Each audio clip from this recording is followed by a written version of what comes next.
Thank you for the welcome and welcome to all. I'm trying to share a presentation I prepared. I hope this goes well. Yes, there we are. So I was invited to talk about Franciscan vocation, fidelity, and perseverance. Or I have to say, at first I was invited to do a talk about the brothers who left the order of the Capuchin brothers, because I was part of the team who worked on the statistics of these brothers in preparation of our general chapter. On one hand, I'm very happy that the title changed, because I think it's a lot more positive to be talking about the Franciscan vocation, fidelity, and perseverance. On the other hand, my starting point will be some of the statistics and the numbers of the brothers who left, and to try to find a perspective to talk about these, and to, how can I go forward here, and to look on these statistics with the following questions. How can we read these numbers and the circumstances of the friars who left the order in the light of our Capuchin Franciscan charism? And how can we create a formation, and how could we help the brothers in living fidelity, faithfulness to a profession in the order, and what formation, initial or ongoing, is needed for this? And the third question or perspective: what are the conditions for perseverance in life in the Franciscan order, and how can we influence this in a positive way in creating fraternities and the order for living these values and these this way of life? So what I can't offer is a great theological reflection about all this, but what I can bring in, or what I try to bring in, is my experience in the formation in Germany or in Europe, and also my experiences in the International Formation Council of the Capuchin Brothers, also our work on the Ratio Formationis, which we were preparing for the last general chapter.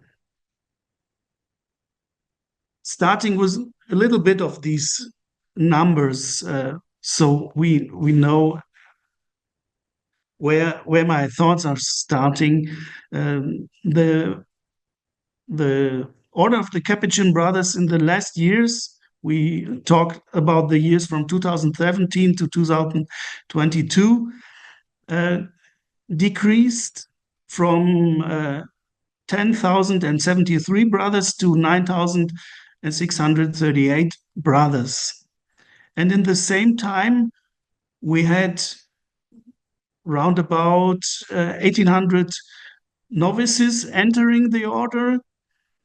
And in the same time, also nearly the half of this number left the order. So it's the great decrease we have in the numbers is not only coming from the brothers who left the order, but mainly of the older brothers who died, and the small number of brothers who entered the order. So what was the topic of this reflection is about nearly 1,100 brothers who left the orders, and we asked from the different provinces the reasons why these brothers left the order. This is what I want to talk about. So the reasons why the brothers left the orders are very different, or maybe they are not too different. We gave some possibilities to answer them. These are the brown columns in this diagram, and we got also some answers we didn't have defined before, and I tried to collect these and get some other input about of these answers who came from the different provinces. So the 5 top reasons for leaving the orders in these 7 years was first the immaturity in fraternal life or sexual immaturity, which both were the answer for 25% for the brothers who left the order. The third one was crisis concerning consecrated life. And the fourth and fifth reason were problems with the authority in the order or problems with discipline and inability to allow fraternal correction. I took these 5 reasons together at the beginning because for me they show, or for us, they showed that the main problem or the main reason why brothers left the order is all about fraternal life, about the ability to live in fraternity, to live relations with other brothers, and to find a place of living in the order together with the others. And the main problem and the main reason why a lot of the brothers left the order was their inability to do so, to get into the relations, to find, let's say, a new family in the order, to create a life which was for their okay, or which they could follow all their life. So I think this is also the main topic we have to talk about.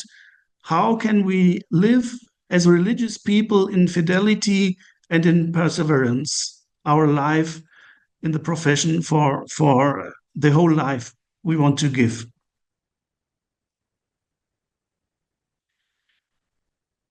This is also meeting with some reflections we had with the questionnaire we gave to all the order at the beginning of our work on the Ratio Formationis in the Capuchin order. The brothers said the most important aspect of the life of St. Francis for living the Capuchin charism is the ability to live in fraternity. And of the 5 dimensions of formation, the 3 dimensions of human formation, spiritual formation, and formation in the Capuchin charisma are a lot more important for the brothers than, for example, the intellectual and academical dimension or the apostolic dimension. And also, when the brothers look back on their life and on their formation, their own formation, and we heard this from brothers over the last, let's say, 60 years of the order, because also the elderly brothers gave their answers to these questions. Also there, for their growing in the order, the fraternal experience was the far more important than the personal experience they made or the reflective and intellectual understanding of the life in the order, or even the personal accompaniment in the formation they joined during their formation. One other important answer, which suits to the problem of the leaving for the incapability for living their own sexuality, that brothers felt a lack of being accompanied in forming their psychosexual dimension during formation. So if I turn this around, these are the main topics we have to be better or to work on in formation for our brothers if we want them to enable them to live in fidelity and in perseverance. So when the Ratio Formationis was written, it set the focus also on these topics. The Ratio asks to strengthen formation teams. The Ratio asks the brothers in the order to formate the formators, to be able to accompany the young brothers for growing into the fraternity. So this means not only studies in theology or in Franciscan spirituality or history, but especially to enable their human maturity, their possibility to accompany the young brothers in growing their human maturity, to look on their own lives, to look on their own limits, to be open to get into a relation to the other brothers. A second point on this is that the ratio understands every brother in the province as formator, especially every brother in the formation house. We shouldn't have formation houses in our order where, for example, there are 6 brothers living in the house. One is the novice master, the second is the wise master, and the other 4 have nothing to do with formation. Everyone who's living in a house is in any way part of the formation team, and his example and his testimony is more important for the young brothers for growing in fidelity, in perseverance, in maturity, than any lesson we could give about history or theology. The brothers are learning when they see how the formators are living their vocation, how they are able to live in joyfulness, in fidelity, what they once gave the profession to live for all their life.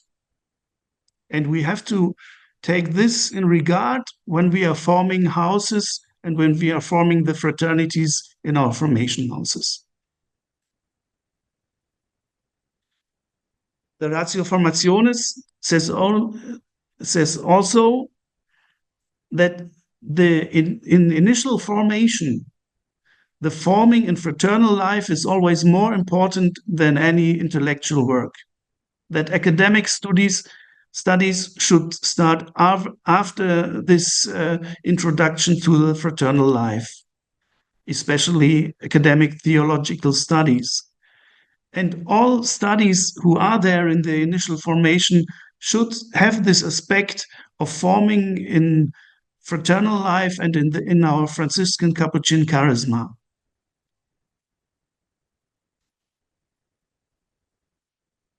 And the Ratio Formationis, which had an extra part for the psychosexual dimension of formation, asks also to address this dimension in a profound way in the early initial formation. And this is one of the experiences we make in formation, to do this in a good way, even in encounters with psychologists, helps a lot to be open and free to, in further steps, concentrate on the spiritual growing, on the spiritual life. If a novice is struggling with his ability to live relationships, if he's unclear about his sexuality, he is not open to grow and form this life of prayer and spirituality as we like to form it in novitiate. And maybe he disturbs all other novices. This is something, I think, before the Ratio Formationis yet, some provinces engaged a lot in this in postulate. And one of the effects is that in many provinces, postulancy was enlarged. In some provinces, there are 3 years. In Italy now, I see there is a postulancy of 1 year, but with the option to do another year if we see the candidate needs more time to work on this biographical, psychosexual dimension, to work on his own history, to be able to enter freely in the novitiate.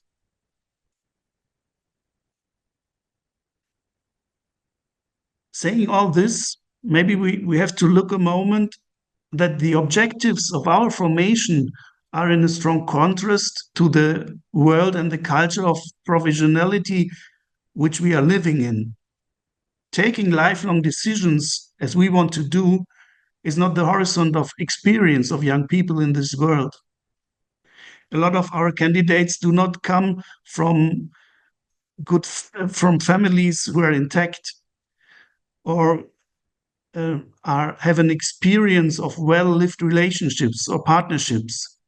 A lot of them come of broken families, have difficulties in their relationships to their parents or one part of the parents, which is a lot we have to work on in postulancy.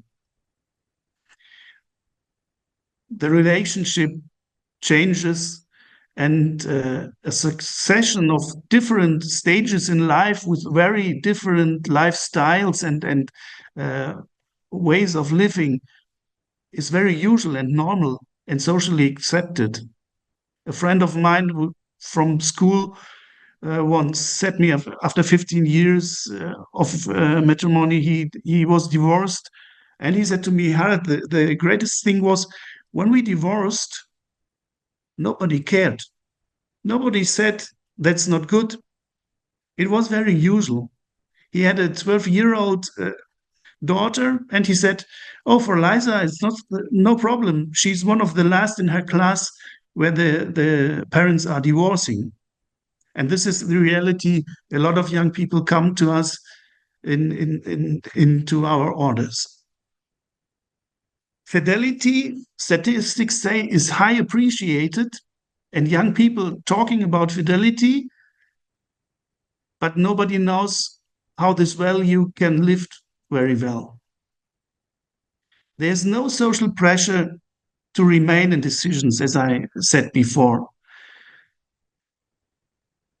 And even in the working life, there's a need of a great flexibility and a willingness to change job, to change places in the world where I work, to change the enterprise where I work. There's a lot of change in the world. Young people are very used and very experienced in this change, but they have not a lot of experience in living perseverance. And this is what we ask them to do when they come to us in the order, in the extreme fact that we say, here you do profession for your whole life.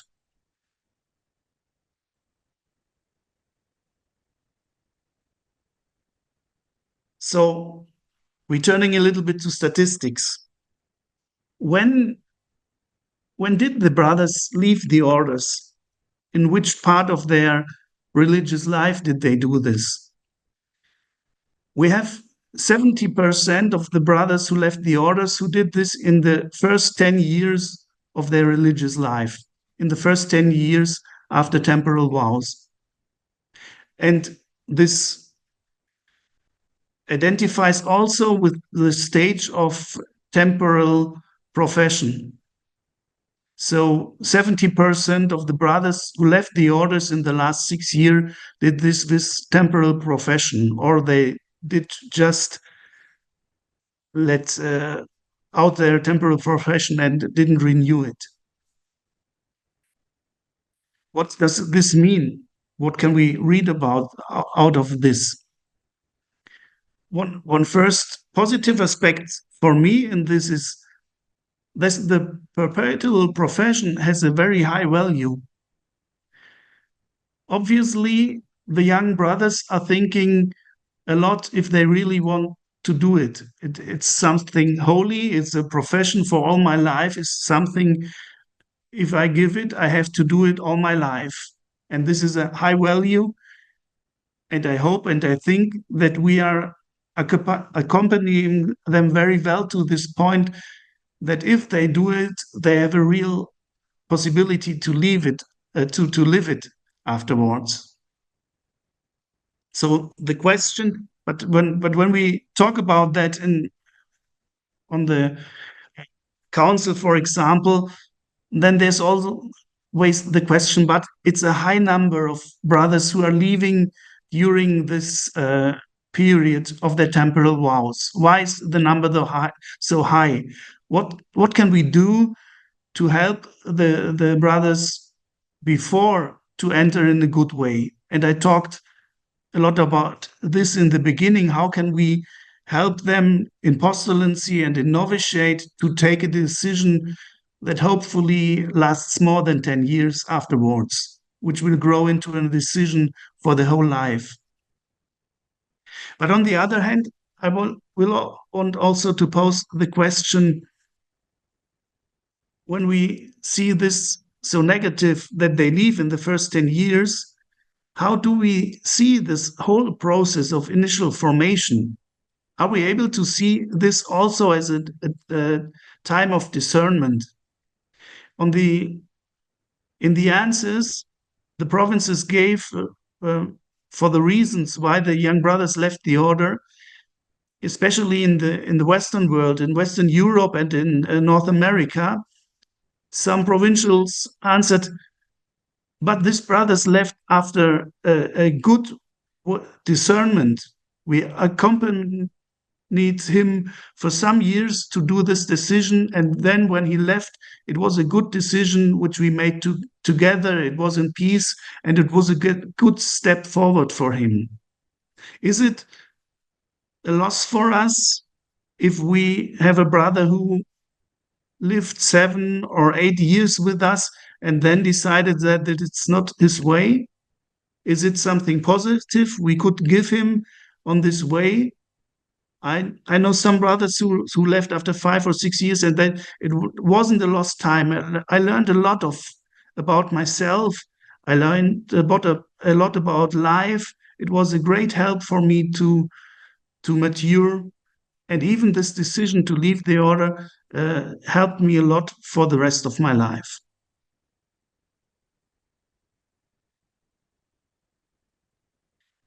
Another aspect of this, from other regions of the world, sometimes there was added the answer, this brother had never in mind to do final vows. He used our formation in the order to get education in school, and to get an academic formation. And even there, I wonder, is this good or is it bad? On one hand, it's a possibility for young people to get an education that maybe they couldn't get elsewhere. It's an opportunity for them to discern if maybe at the end there has grown a relationship to the Capuchin brothers to stay with us and do a profession for all the lifetime. On the other hand, we are putting a lot of forces and into the formation of these brothers, not knowing if at the end they will be part of our order. I would try to let this question open. Maybe it depends on the capacities we have in our provinces to say we can't afford to do this, or if we have the capacity, it's a service on social life in our society.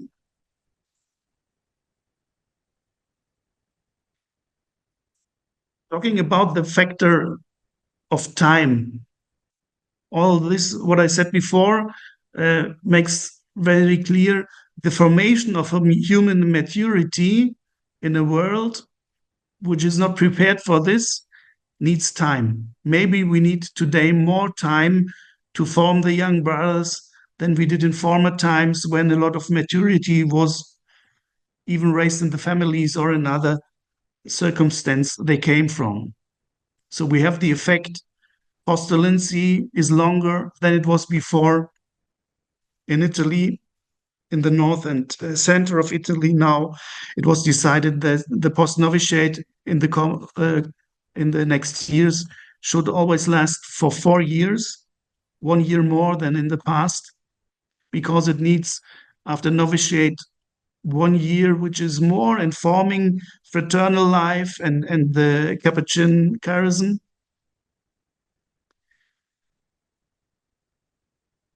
I think also that this maturation, it isn't a standard process. The young brothers who come to us are very different. Some are younger, some are older. They have different experiences in religious life before. And so I think everyone has his own rhythm in growing in these human maturation.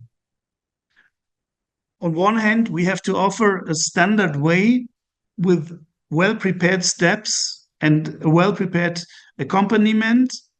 And on the other hand, we have to be open for the personal rhythm of the individual brother, what he needs in this time. That's a strong tension in formation, but we have to see this and try to have ways to do this in a good way. And on the other hand, the people who come to enter the order are older than they were in former times. I would say, okay, seeing the novitiate where I'm living now, they are between 25 and 50 years old, with not only one older than 30. When I see Germany, when they come, they are at least 25. Most of them are about 30 years old. That puts a lot of pressure on the order and on these young people too, because they are in a phase of life with 30 years where they think, I have to work now, I have to produce something. And we say, patience, slow down. You have to work on your personality. You have to work on your biography. You have to take time. And we have provinces, especially in Western Europe, who need brothers who work. And we say, yeah, you have to finish. We need you. Come in. That's a great tension we live. And both sides should realize that on one hand, it needs time for this maturation process. And on the other hand, how can we use brothers who are 30, 35 years old, or give them a space where they can live what is the right thing to do when you are 35 years and when you want to work and when you want to create something in your life.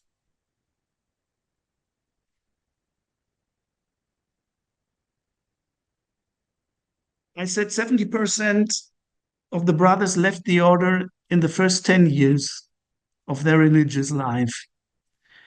We have regions in the world where it was more than 50% of the brothers leaving who did this after 20, 30, or 40 years of religious life. How is this? I can only guess how this comes.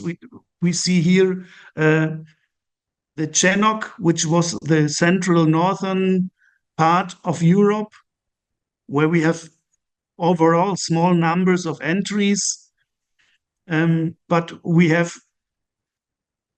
as many entries after 10 years, as many abundance after 10 years than we have in the first 10 years. I think here maybe the explanation is the small number of novices who are entering the order, and nonetheless, elder brothers are leaving the orders for different reasons.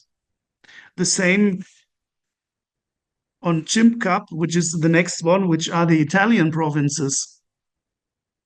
A larger part of the brothers there left the order after 10 years of religious life. Maybe this is an effect that the Italian did a lot of progress in the last years in the preparation on postulancy.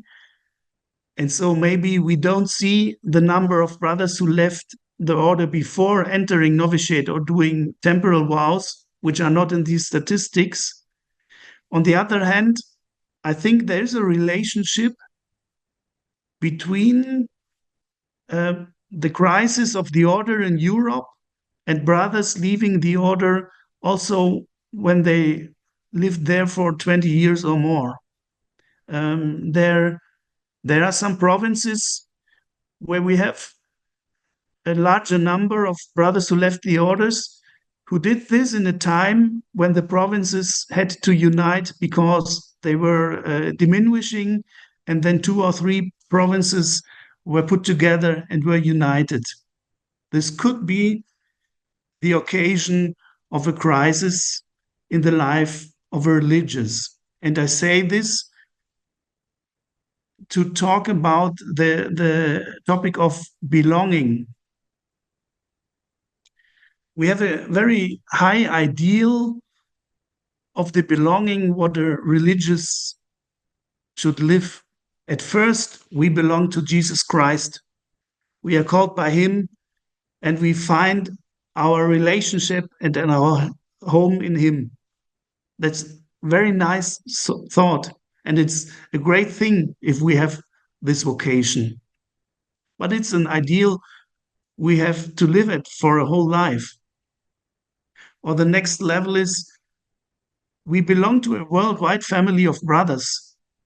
We are uniting in Europe. We are doing formation together in Europe and surely in other regions of the world too. And sometimes we say that is no problem. Every brother is at home in any friary in the world. We're living the same values. We're feeling at home in any friary. That's beyond the borders of language, nationality, tribes, culture, region where I come from or where I was born. Yeah, that should be, but it's a high ideal we have to fill with life, that it's really living. Because we know that we also belong to our personal history, to the culture of the home I come from, to the culture of the province in the order I belong to. And even if we say our ideal is another, solo Dios basta, it's not important to have my regional belonging. It is given for us as humans. And if we are lacking, there's something, if we feel that something is missing on this, if I'm too far away from my family, there's a greater possibility that I will fall in a crisis on this. And I think this is something which happens to a lot of the brothers who leave the order. Returning to the topic that we have to create fraternities and provinces where I can live this vocation by Christ together with the other brothers. If I don't feel this relationship anymore, if all the provinces in crisis because we are diminishing and we see the fact that we have to unite with another province as a great danger on my identity, there will be more crisis for the single brothers, and a lot of them, I think that's the effect we see, will leave the order and maybe go to the diocese to live in their home country and to live as priests there.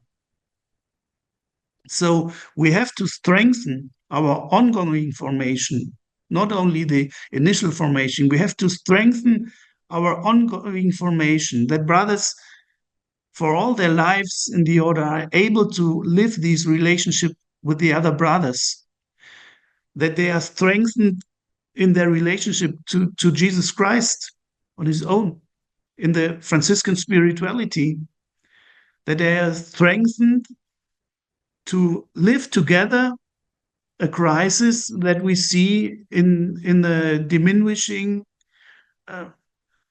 church in Europe or in the world. We have to help each other, and therefore we have to strengthen our ongoing formation, that we brothers help us one another to be able to live these crises we are living in these times.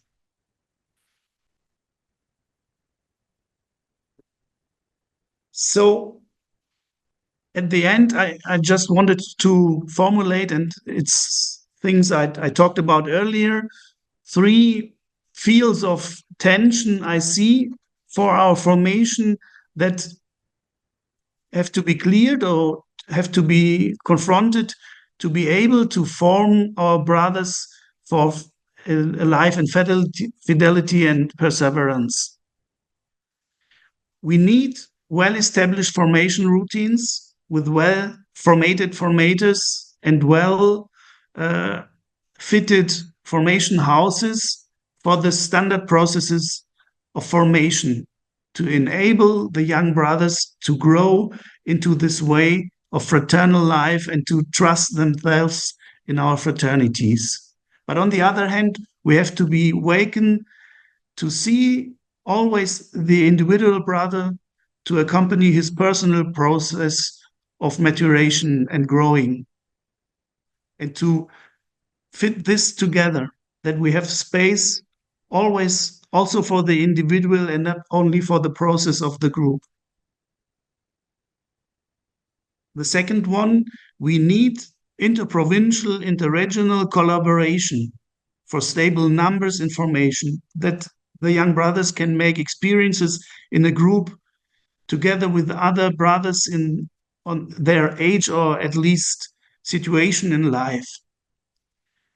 But on the other hand, we have to build these belonging also for the home region, that they make experiences in their formation, in their own region, in their own province, to know the brothers, the houses where they belong to, that they can give voice also for this situation, because every decision usually we make in our life is for a concrete situation, and this is the concrete situation where the brothers will return to when they do their final vows, at least.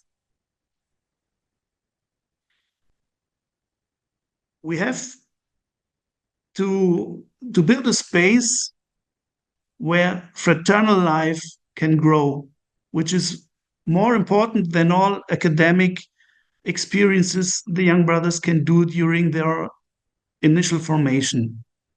For this, we need formation houses. We need brothers who give their testimony and their life, that the young brothers can see how fraternal life can be.